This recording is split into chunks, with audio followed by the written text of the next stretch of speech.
This is open. This is global security. This is open source. This is actually the newest FM for the training of military snipers. And we're gonna go. We're not gonna go through the whole thing. We're just gonna go down to 4-10 here. Let's go down to 4- Section 3: Selection, Occupation, and Construction of Sniper Positions. Where shall we go? Stand by. 4-10. 4-10. Boom. Okay. Oh, sorry. One moment, please. There we go. Carry on. Now let me get down to 4-10 here. Yeah. Okay. You could click the link. I'm looking at my computer here because my eyes are fucked up. Let's see. Upon receiving the mission, the sniper team locates the target area and then determines the best location for tentative position by using one or more of the following sources of information: topographic maps, aerial photographies, Google Earth, visual reconnaissance. I bet you he showed up within a couple days and was they have him on camera walking around the site. I'd like to see those phone records. Mm-hmm. And the information gained according to the area. And it goes right down the list. Your maximum fields of fire and observation in target area, concealment from enemy observation, i.e. bushes. That could have been better. Covered routes into and out of the position. Again, he was at a position right with the road behind him and probably a getaway car really quick so he can get egress out of the situation.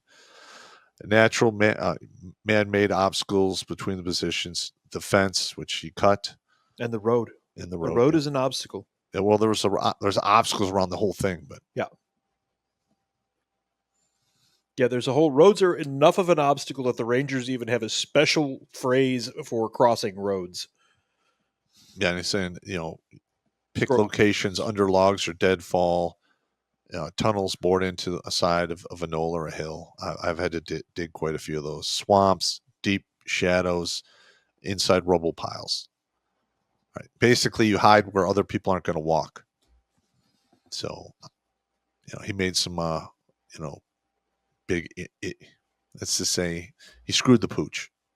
So you glossed over B, where sniper must remember that the position appears to be an ideal location may also appear that way to the enemy. A point or a crest, prominent features close to isolated objects, had bends or ends of roads, trails, or streams, like the bend between two golf holes. Yes. Yeah, absolutely correct. In populated areas, unless it is required. As to that bend, I will say this. I know this to be true. When you're walking around in a straight line, people tend to not look around. But as soon as you turn, your eyes automatically kind of do this. Mm-hmm. But they're talking about the movement. He got there 12 hours early. So yeah. So he's ahead of the game on this one. Yes. Where are we going here? Yeah, conducts a detailed search of the target area. I bet you he's on camera around there. Yeah, I would say that's so. He starts construction on the firing position, which he did. Let me get down there. There we go. Yep. Organize equipment so that it's easily accessible. Totally done. This is all premeditated shit here. Now, remember, it is very likely that this guy is not stupid. No. I don't think he's stupid. Not in an intellectual way. So there's a very good chance that he could have researched exactly this as well. Yeah. This is open source. Anyone can get their hands on this information. Establishes a system of observing, eating, resting, and latrine calls. You're shitting in an MRE bag, son. Well, he's only there for 12 hours. I know. I'm just saying that. So he's probably, if they check the area where he was for DNA, they'll probably find his piss. Yeah. So that's another thing. I mean, this guy's so hammered. I bet you his fingerprints are all over that GoPro, and he finger fucked that rifle with his bare hands, took a piss in the area. Extremely likely. He's screwed. Yeah, extremely likely. They're probably looking at his eBay and Amazon history, see if he bought those vests from any of that stuff. Now, here's where he probably started to screw the pooch. Location, type of terrain and soil. Digging and boring tunnels can be very difficult in hard soil or in fine loose sand or on the edges of a golf course owned by a president. This team takes advantage of what the terrain offers. Gullies, holes, hollow tree stumps. His hindsight wasn't horrible. No. Well, it was good enough. But for 12 hours, big no-go. Well, here's the thing. It was adequate until Trump got close, and I bet you 10-1 Mhm. he was seen by the outer cordon. Yeah. Because you have the guys who take care of The the diamond. principal. Yep. You have the inner cordon, then you have the outer cordon, which does the patrols, moves Yeah. around, and you might even have Depending, you might have a D ring. Yeah. And they had a sniper team up somewhere. Mhm. The sniper team should have been able to pick him Spotter. up to spot him Yep. if they were. Now, I didn't do it for the same reason as he did, but with SIGINT, we did a mission called LLVI, Low Level Voice Intercept, where we try to get as close to you as possible. So we did the whole hide sites course thing too, and it sucks to live in a hole for a couple of days. Oh yeah, For one, our biggest thing we had to hide was our antennas. So we would run cable away. like 50 feet away from the hole. So if you found the antenna, hopefully we had enough time to unask the AO. Yeah. But hide sites are tricky little things. Yeah. And they talked about the construction techniques, the pit, overhead cover, entrance, loopholes, what have you. And they give you a little picture down here. And then what's interesting here is construction techniques pack protective jackets around loophole areas. Yeah. He had 2 jackets up with ceramic yes, plates in them. In place, angled armor plate with loophole cut into it behind the hide loophole, sandbag the loopholes. He didn't have time or resources for sandbags. No, he did not. But you go to hasty positions. Okay. It's down a little bit more. Boop, beep, boop, doo, doo. Expedient. Hasty positions should be.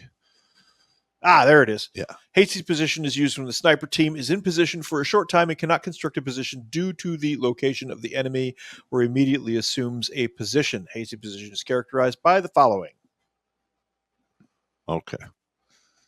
That's the hasty position. By the following advantages: requires no construction, can be occupied for a short time. Disadvantages: affords no freedom of movement. Any movement that is not slow and deliberate may result in team being compromised. Basically, they see you, which they did.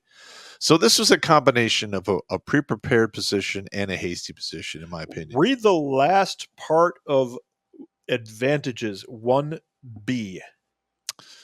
Can be occupied in a short time. As soon as a suitable position is found, the team need only prepare loopholes by moving small amounts of vegetation or by simply backing a few feet away from the vegetation. It's already there to conceal the weapon's muzzle blast. Which he did not do. He put his muzzle out of they saw it.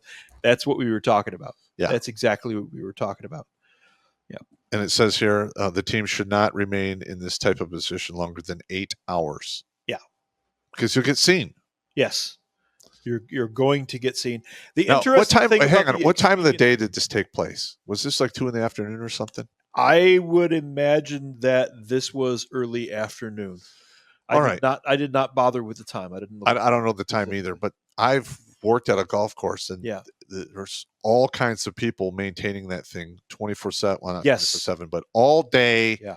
Sometimes into the night. Yes, that is correct. So I'm shocked no one actually picked up on that. Yeah. That's a lot of foot movement and what have you.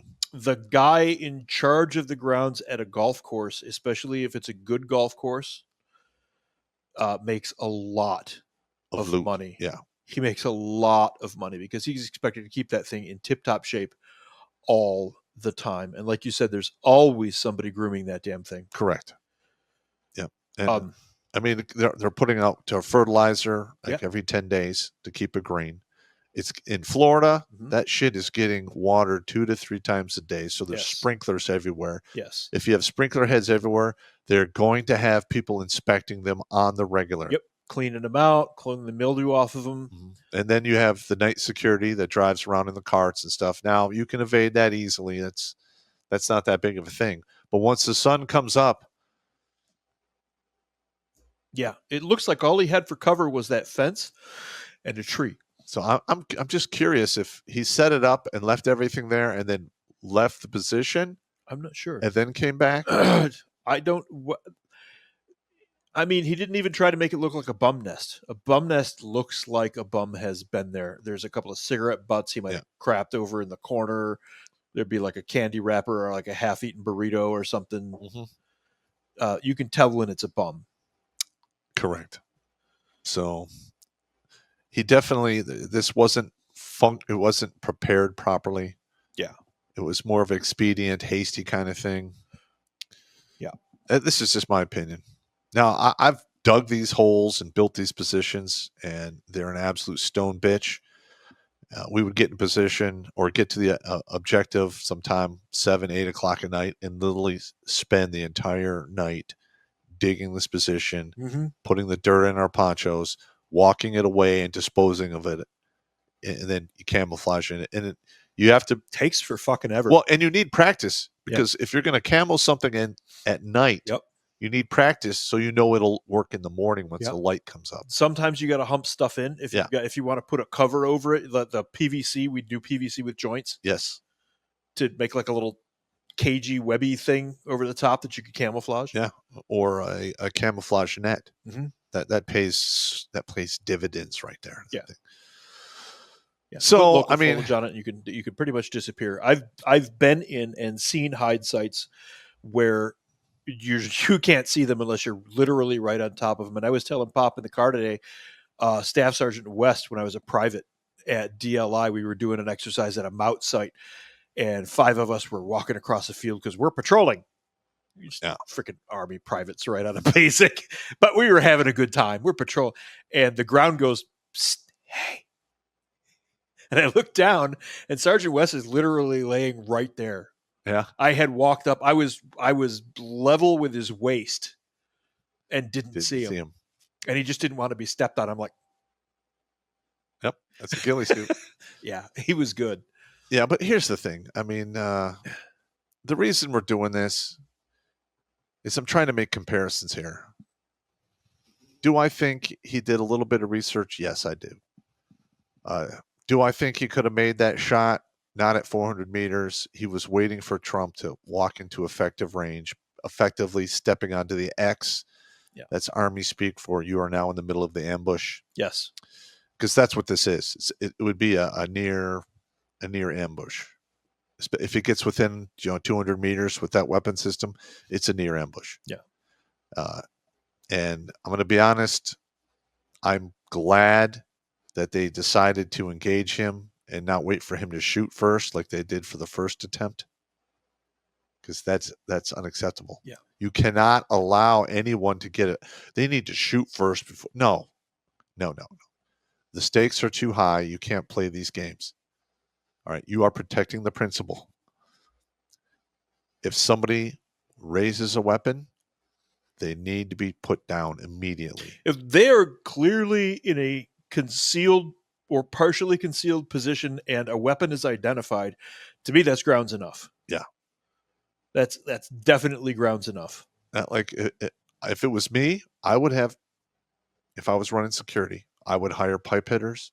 Yep. You would have the Secret Service inner cordon, Secret Service outer cordon, and then I would have armed dudes patrolling outside, dudes who've actually been to combat, know how this shit works, have my counter snipers up. I literally would be tagging every line of sight where somebody could shoot from 800 meters and beyond, because that I'd hire some good human guys too, the counter intel guys, and peel the onion every couple of days. You have them go out and walk the whole area around where your principal is, like in town and everything, and just take notes. Well, I mean, then do it again, and then the next day you might catch something. Here's a vehicle that's been here.